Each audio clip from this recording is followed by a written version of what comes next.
water, earth, fire, air. Long ago, the four nations lived together in harmony. Then, everything changed when Ninja Kyuubi attacked. Only the Avatar, master of all four elements, could stop them. But when the world needed him most, he vanished. Or so we thought.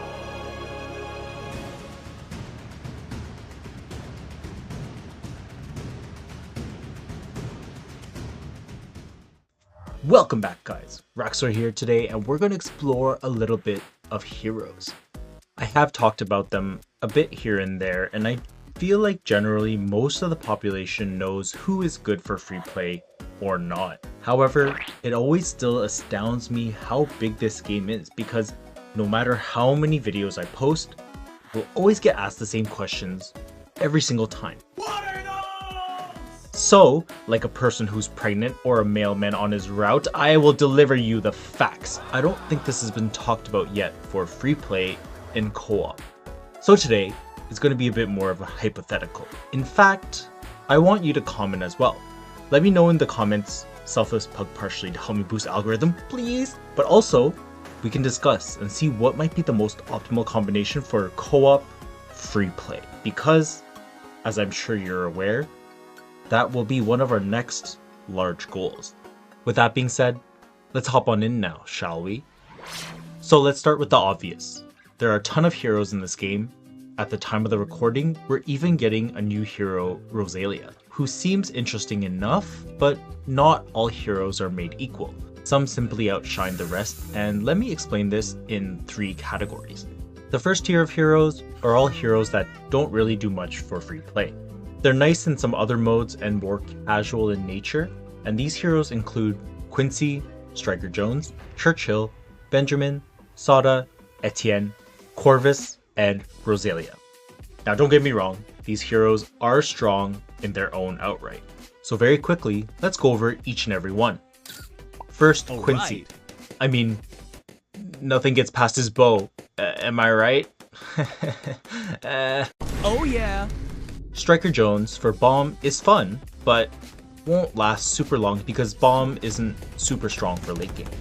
They're getting through! Churchill is a great deflation target for lots of damage for being one of the more expensive heroes, but generally little cost. But that's about it. Benjamin is great for bosses, and even with his new buff, can generate decent amount of cash in later games, but still not the most ideal, as we're looking more for damage more than money. Money usually is never an issue in free play. Sada is love. Sada is life. But Sada is also pretty mid for late game. Sorry, Sada. Etienne, in my opinion, is actually pretty fun. I surprisingly like the design and gameplay mechanics of Etienne, and surprisingly one of my favorite heroes, but being a favorite does not make you a god tier for late game, so sorry, Etienne.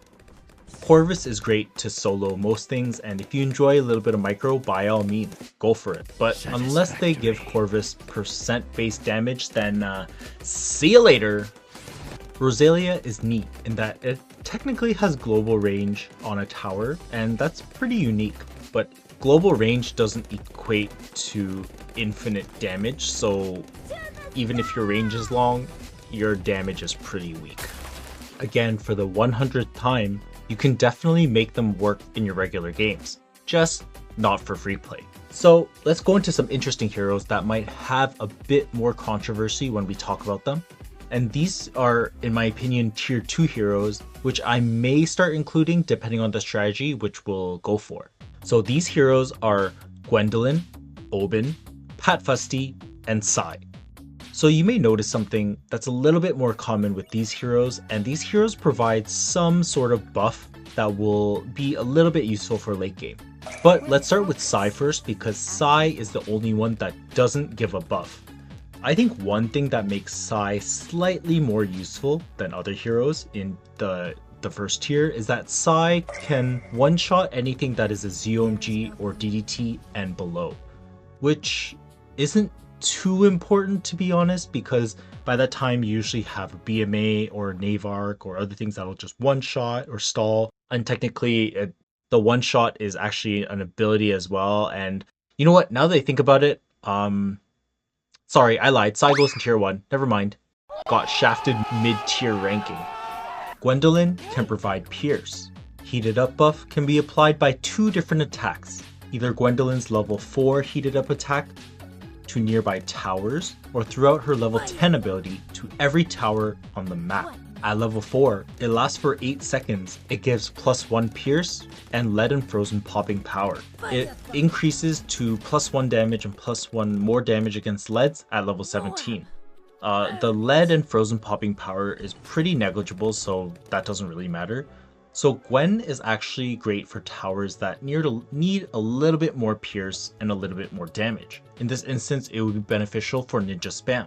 With Pat Fusty's Rallying Roar ability, it provides the following buffs. All nearby towers within 30 radius can deal +1 damage for 8 seconds with a cooldown of 45 seconds. At level 14, duration is increased to 10 seconds with a +3 damage increase and radius increased to 40. Again, great for ninja spam within a limited range or just to kind of push a few towers really effectively for a bit. And now Oben is one of the better tier 2 category heroes. At level 11, Oben grants Nature's Clarity, which gives +5 range and +2 Pierce. Considering that most of our strat includes magic monkeys being super monkeys or ninjas usually, this is pretty good. At level 12, increased attack speed and magic monkeys cooldown reduced by 5%. Again, more buffs with the slight cooldown reduction for these towers, which is pretty nice. And actually, while I'm here, I decide I'm gonna... I know I moved Sai down, but I'm gonna move Ben up a little bit. I know I just talked about his new buff generating tons of cash, and I said it's not super important, but I also forgot about Ben's ability, which allows towers to shoot faster for a temporary period of time, although it does shut it down, which isn't great. It also does have the ability to lower each stage of Bloon. Unfortunately, this doesn't apply to bads. If it did apply to bads, then Ben would actually automatically go to an S tier hero. Okay, so those heroes are great.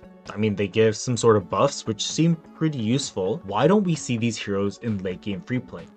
And the main issue with all of the heroes is not the buffs, but the range they give. They can only buff a limited number of towers within their range.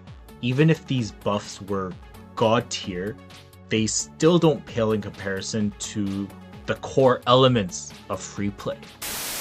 Water, earth, fire, air.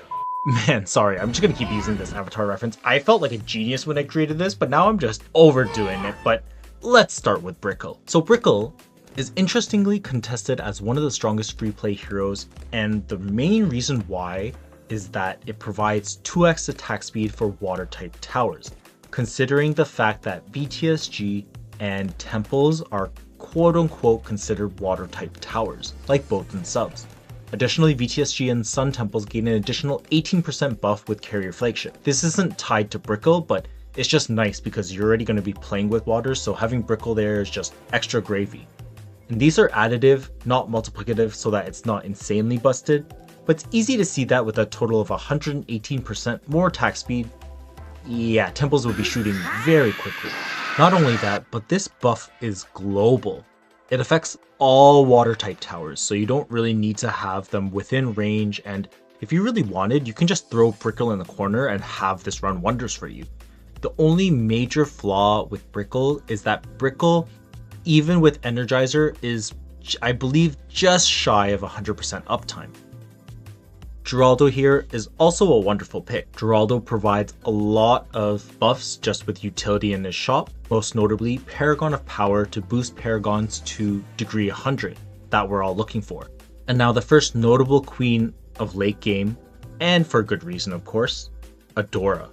Adora reigns supreme on all accounts. Adora is Brickle but on steroids. In case you didn't know how Adora works, Long Arm of Light essentially provides Adora with full map range, and I'm not even exaggerating here. Then, all Sun avatars, Sun Temples, or True Sun Gods that are within Adora's Long Arm of Light, which is literally every tower, will benefit from Adora's Blood Sacrifice. Depending on how much you sacrifice into Adora, it provides a certain number of extra attack speed and damage. Pre-version 39, you just needed about 2000 and then you would have double attack speed and 50% more range. But after version 9, they doubled it to 4K, which is not super significant. I thought they were going to make it a lot more expensive, but it's pretty nice to know that with just 4K, and usually at this point in the game you have tons of cash, you can provide 2x attack speed, 50% more range, which again outclasses Brickle very easily. Now Azili is the other queen of late game. Azili being one of the only heroes to have HP percent base damage, which by all things considered is amazing. Considering Bad's HP is exponential and ever increasing, it quickly shows how Azili can easily plow and do most of the damage in the game. Azili also has the Sacrifice Totem ability, which further increases pierce range, attack speed, and projectile speed, with additional buffs to Wizard, although it doesn't really matter because we're not really using Wizards anyways. While this is not global like Brickle or Adora, her percent base damage is too hard to pass up on. Co-op does allow you to duplicate heroes, and this mixes things up quite a bit, and we need to understand the number of combinations that are available. So the number of permutations that you can have, so that's in sequence. So let's say you had Adora, Adora, Azili, Azili, or Adora, Azili, Adora, Azili. That's a different permutation. Goes up to 256. But technically, some permutations, as I kind of showed here with the Adoras and the Azilis, are repetitive. We can exclude all of these, and if we throw in the number of combinations, I just did this ChatGPT, don't even ask me to calculate this probably, but You suck! long story short, the total number of combinations, if we discarded the duplicates, would be left with 35. With these combinations including even 4 Geraldos, 4 Azilis, 4 Adoras. So obviously it sounds clear cut, right? Just go for 4 Adoras and 4 Azilis and you're good. I mean, you said that they're the best. However, you also need to understand how each hero's buffs works in conjunction to each other in co-op free play. So let's compare these now. Okay, so first things first, let's try and understand something. Do same heroes' buffs stack?